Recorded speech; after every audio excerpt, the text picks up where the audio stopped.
don't have much time, so let's get right to it.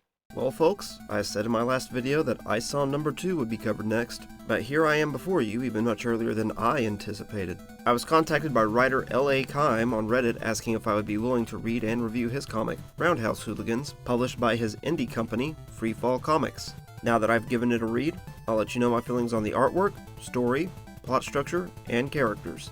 I'm Jess Zilla, and this is my moronic opinion on Roundhouse Hooligans numbers 1 and 2. Roundhouse Hooligans is definitely a story for mature audiences. It is published by Australian-based Freefall Comics with a story by Lucas L.A. Keim and co-written by Brian Kerr, with pencils and inks by Riccardo Faccini, colors by Christy Swan, and lettering by Darren Close. Now that those credits are out of the way, let's dig into this story. Issue 1. We start off somewhere in the countryside. We meet a picturesque family sitting down for Thanksgiving dinner. Hey, buddy. The meal is interrupted when a biker gang known as the Blood Wings roll up. I guess they're angry they didn't get an invite because Bruce, the man of the house, is a former member of the gang. Bruce had an unspecified falling out with the group that caused him to leave them behind. He and his wife Aurora prepare for a fight and hide their daughters, Torrance and Sophia, in a pantry for safety. During the preceding shootout, the bikers breach the house. As Bruce and Aurora begin to retreat upstairs, Torrance and Sophia witness their mother being gunned down.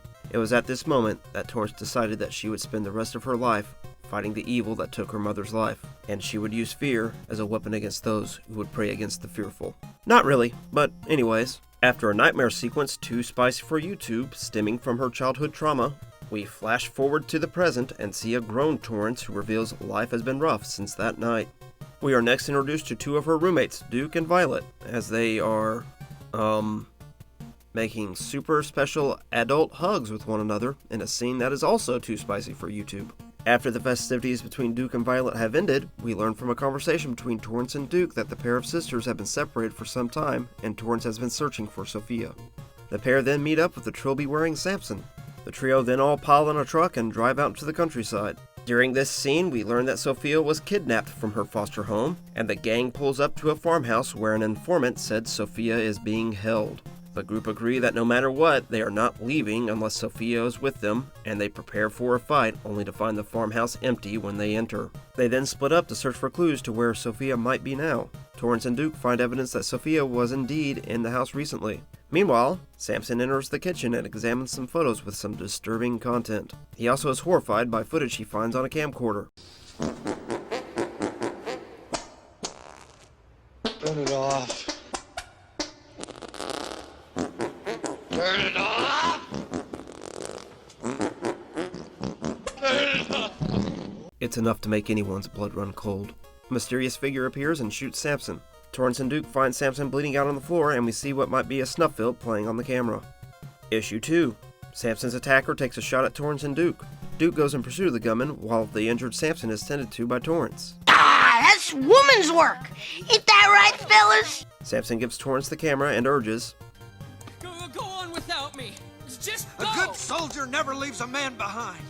Torrance only leaves Samson's side after the police arrive at the farmhouse.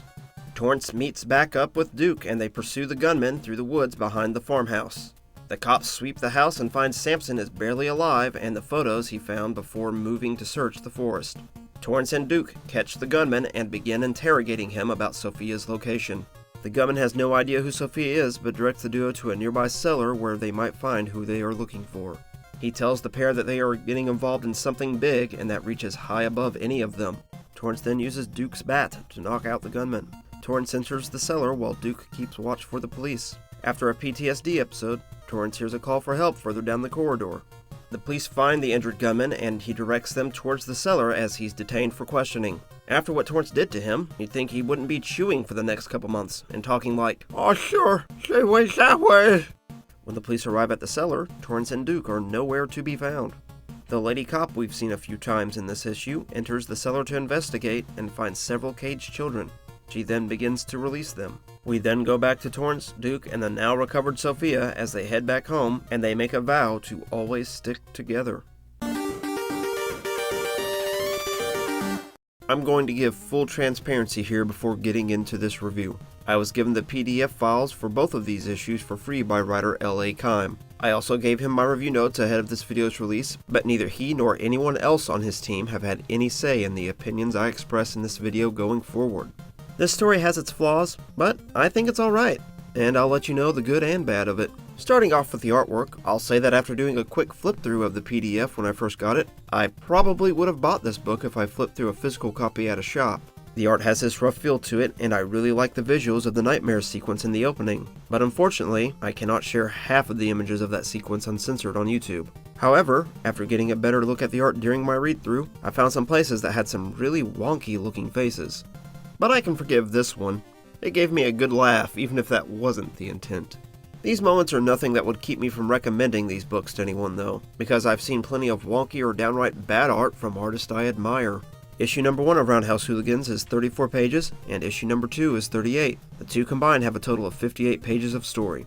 These two issues move at a brisk pace, and I didn't have any problems understanding what was going on and who the main characters are supposed to be after the first reading. The only reason I felt the need to do a second and third reading of these books was to make notes for criticism, and to be sure I was accurately writing out the plot summary. Starting with the story, there were a couple of moments in the opening of issue 1 where the dialogue felt a little clunky to me. However, almost everyone's dialogue in both these issues felt like it belonged to the character that was speaking it, the Bloodwings being the only exclusion to that. They just felt like generic bad guys, but they fulfill their purpose in the single scene they're in. I was a little disappointed that the mystery of Sophia's whereabouts was resolved so quickly at first. I was expecting it to be the main focus of the first arc, but it was actually resolved to set up something much bigger involving human trafficking. I don't mind that this story is going to take a trip down the Epstein child trafficking road, but if this takes a turn where kids are being juiced for adrenochrome, I'm taking a hard out. I'm already tired of hearing about that conspiracy theory in real life. I don't want that in my escapism too, unless satire is involved. I feel that both issues could have been merged into one long issue, but that comes from my disappointment of turning the page after Samson got shot and seeing "to be continued," and just being left wanting more. This story does have a moment of setup and payoff. We have the setup of how Torrance's past trauma haunts her, and then we see it pay off when she overcomes a PTSD episode at the climax. I do doubt, however, that this will be the last time we see Torrance dealing with her past trauma in such a manner. I do theorize that the Bloodwings are introduced as a setup and we will see them again. Part of me thinks that they are the ones responsible for Sophia's kidnapping and running the trafficking ring. We also get some setup for the point in Torrance and Sophia's past in between watching their mother be murdered and their time before meeting Duke. And I'm sure we'll be given more details about this time period in the future. These are all possible breadcrumb hints of what's to come in this story in the future. I feel there was a little plot hole with the cops arriving at the farmhouse. How did they know to be there? It seemed awfully quick for them to appear after Samson was shot. If the cops had just been tipped off and were already on their way to the farmhouse when Torrance and co. arrived, then why couldn't one of the cops have mentioned it when they showed up? The next couple things aren't criticisms, but more have to do with the Australian slang that may not be known to an American audience. I thought these uses of "yer" were typos. I had a thought during the second reading that a Google search proved correct. It's just Australian slang for yes. Also, this right here. I thought turkey slap was an alternate phrase for pimp slap, only to learn on the next page that it's the same as choking the chicken. Now on to the plot. This here is the basic plot structure every story should follow. If anyone out there is unfamiliar with this or just needs a quick refresher, pause this screen now because I'll be moving on in 5, 4, 3, 2, 1. Alrighty. Now both issues fit this structure perfectly. The first issue's exposition is Torrance's backstory about losing her parents. The rising action is when we jump to the present, meet her friends, and the searching of the farmhouse.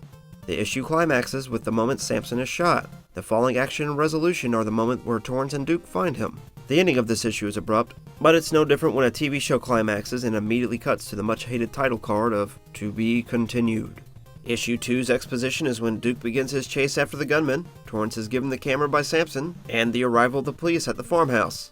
The rising action is when Torrance and Duke pursue the gunman, when the police search the farmhouse, the interrogation of the gunman, and when Torrance enters the cellar. This issue and this 2-issue subplot as a whole climax when Torrance is shown overcoming a moment of anxiety related to her traumatic past in order to rescue her sister. The falling action is when the police discover the cellar themselves and find the children. And the resolution is when Torrance and Duke head back home with Sophia. Now let's move on to those characters. Torrance. She's our main character. Her rough upbringing has molded her into someone who comes across strong but with a deep inner pain that she does not allow to pull her down. She is motivated by her love for Sophia, who is the only blood family Torrance has left, and Torrance regrets not being a better protector of her. Duke. He seems pretty carefree and easygoing unless you harm those he cares about. Based on what we are told by Torrance about him and what we see through his actions, he is a caring man and his devotion to helping others is what motivates him. Samson. It seemed as though he was going to be our quirky comic relief character, but a stop was quickly put to that. However, it is implied that this might not be the end of this character. As for the secondary characters, we have Violet, also known as Vi. We aren't given much on her outside of what we see about her relationship with Duke. After I finished reading these issues, I looked up the Kickstarter campaign page for the first 2 issues for research purposes, where I found additional info of who this character is meant to be in the future. I also found bios for Torrance and Duke on this page. A creator not paywalling bios and making them available for all to see. What a novel idea. The Gunman. He's a member of the trafficking ring who seems to be at the farmhouse to watch over it. His main purpose is to cause the climax of the first issue and to give the location of the cellar in the second issue. The Lady Cop. All we know about this character is that she is a lady and a cop. We never learn her name. Since reading ISOM and its withholding of who characters are supposed to be, this has become a pet peeve of mine. The exception I'll give to that is when information about a character and their past is being purposefully withheld to make the character feel more mysterious. Just like what was done with Ryan Gosling's character in Drive. All we learn about her is that she is new to the Force. Judging by her prominence in the second issue and her appearance on the cover of the upcoming third issue, I'm sure we'll be given more information on her in the next story. And finally, we have Sophia. She is the MacGuffin, or an object or character that is the driving cause of a story. We don't really learn much about her because she is a toddler the first time we see her, and she is unconscious the second time we see her. But I'm sure that this character will also be expanded on in the coming stories. I bet you can't name your favorite moment, character, and the reasons why. Sure I can. No problem. My favorite moment in the story so far is the dream sequence in the first issue. I just find it a visually appealing and interesting way to show someone's inner pain. My favorite character so far is Duke, because he shows that he is a good and loyal friend by his willingness to help Torrance rescue her sister, and his willingness to take care of business after he sees Samson has been shot. These 2 books were clearly written by people who have taken the time to learn how to craft a story. When the Kickstarter for these books was going on, it was endorsed by Kickstarter as a project they love, and it also won an award for Best Newcomer Creators. L.A. Keim was nice enough to take some time to answer a few questions for me about his background and the backgrounds of his team. Starting with Keim himself, he has a background in writing and directing short films. Roundhouse Hooligans was an idea he had for a mature animated series for a streaming platform, and he still hopes it's picked up one day in the future. Brian Kerr, the co-writer, is a lover of literature, and this is his first published work. Keim said that Kerr took his original script, did a few rewrites to punch the story up and help flesh out some of the ideas, as well as fixing spelling and grammar issues. If you ask me, that sounds a lot like somebody who is a story editor. A story editor for a comic book. Yet another novel idea from this creative team. Artist Riccardo Faccini seems to be a relative newcomer, and previously worked on the indie series Fractured Shards. Keim told me that the current arc is planned to run 5 issues and that Roundhouse Hooligans is intended to be a limited series planned for 10 to 12 issues with the hope of releasing 2 issues a year until its completion. Keim also told me that Freefall Comics is in the planning stages for a second project with artist Wilton Santos, known for the Marvel books Excalibur, Maestro, and Star Wars, Dr. Aphra. I would like to take a quick moment here to thank Mr. Keim for sharing his comic with me and taking the time to answer my questions. Now as for the cost, right now you can get issue number 1 digitally for $5 Aussie or $3.32 American. There is also an upcoming Kickstarter for Roundhouse Hooligans number 3, where you will also be able to buy all 3 issues together. Unfortunately, I forgot to ask Keim how much the base cost will be for all 3 issues. Loser! You're a loser! Are you feeling sorry for yourself? Well, you should be, because you are dirt! Nonetheless, I will be linking where you can currently buy the digital copy of Roundhouse Hooligans number 1 and to the upcoming Kickstarter in the description. Keim told me that the company has plans in the near future for direct digital sales for their comics from the Freefall Comics website.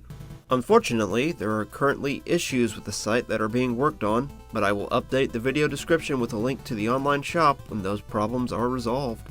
While I was writing the script for this review, it struck me that it would be disingenuous of me if I only gave out purchase links to things I speak of positively. I want all of you out there watching to experience the stories I'll be talking about for yourselves and drawing your own conclusions on them. To help in that process, So long as the source is legal, it is only fair of me to share where you can find whatever I review. Because of that, I added a purchase link to ISOM number 1 in the description for that video back on August 1st. I think Roundhouse Hooligans is decent despite its flaws, and I have genuine interest in where the story is going next.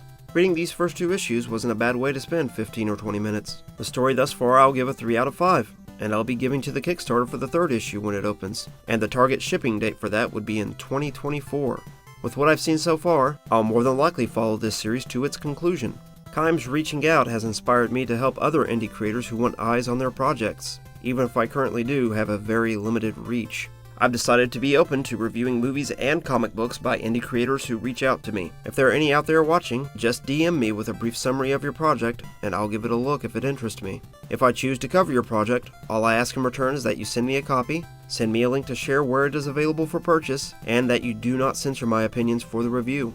I'll give you a warning though, I can be a very tough critic, and my taste can be a little bit on the weird side.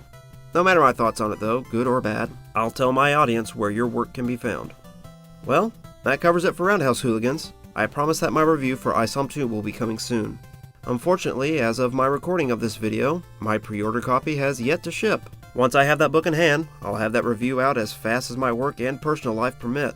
If you're new here and want to know when that review is out, then subscribe and click the little bell to be notified. Also, don't be afraid to like and share if you want to spread the word about what I'm doing here. I've already made plans for the next 2 reviews after I cover ISOM 2. One is for a movie and then I'm doing another comic. I'm going to try and swap back and forth between movies and comics going forward. I just want to say something real quick to all of you out there watching about my last video.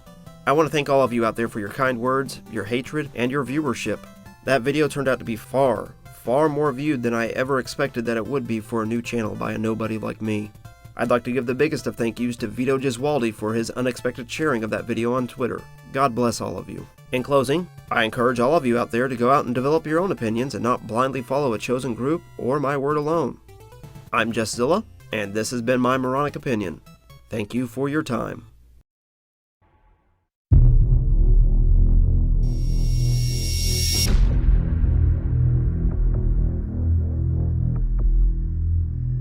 It's strange how something so amazing, so good, can end so quickly. Just when you think everything is going okay for the first time in your life, your world comes crashing down around you, and everything that once put a smile on your face disappears within seconds. But my nightmare did not end there, and sadly, this was just the beginning of what was still to come.